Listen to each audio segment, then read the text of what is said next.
this is all about expansion of federal oversight.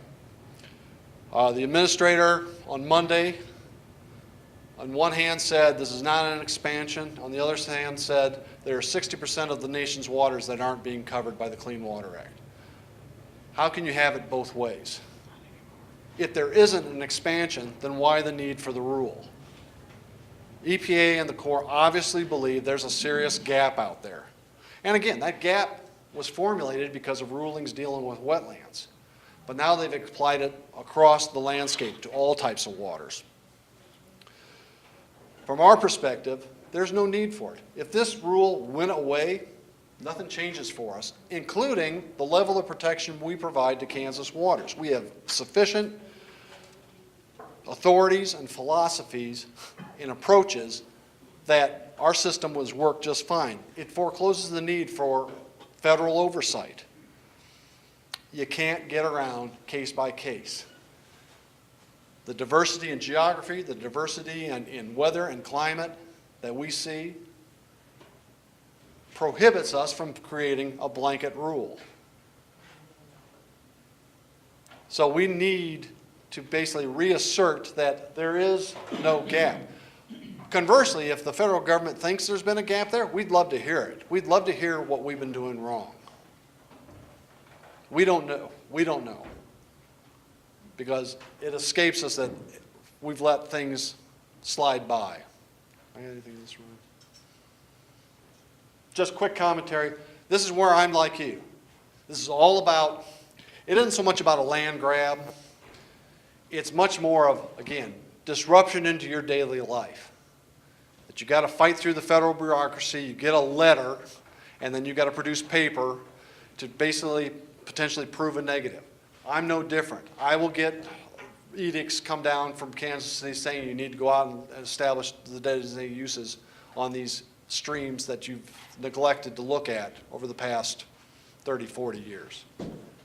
That disruption comes at an economic cost. It prevents you from the job of producing food and fiber, prevents me from directing staff resources and energy toward real water where things really matter.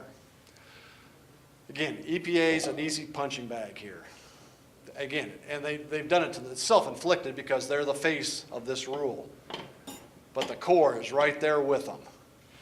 And again, if this rule comes to be, it's going to be the Corps that is going to become the muscle behind the rule.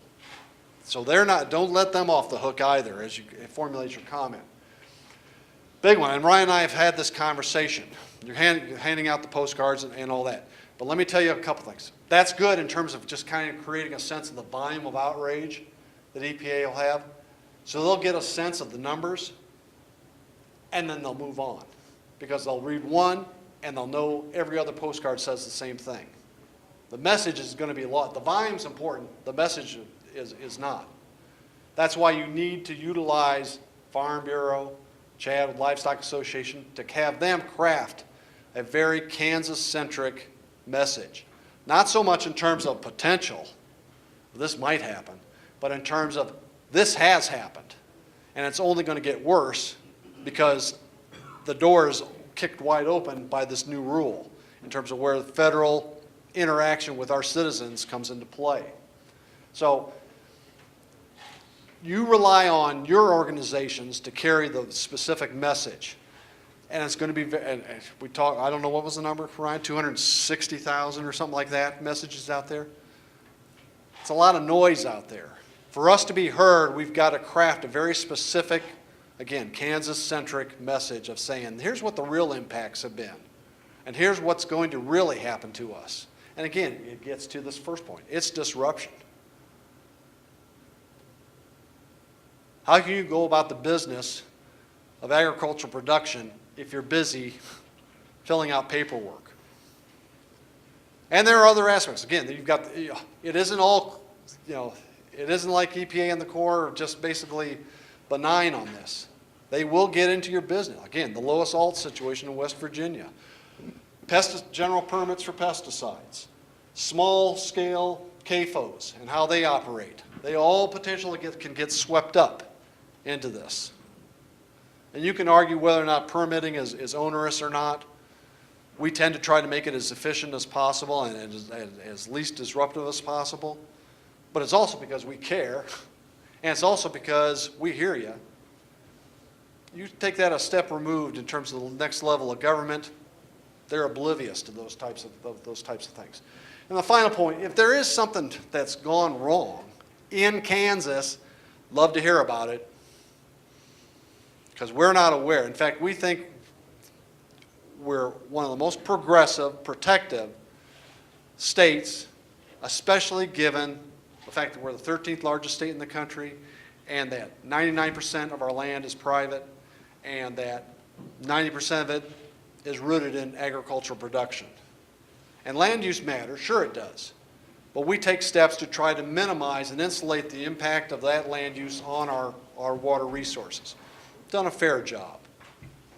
Continue to work again with Greg and his programs to try to boost things up and get things in a better place. But our approach has been the right approach. Again, we're Kansans too. We care, we hear you. The rule takes the bat out of our hands because it introduces a disinterested third party that thinks they know what we're about.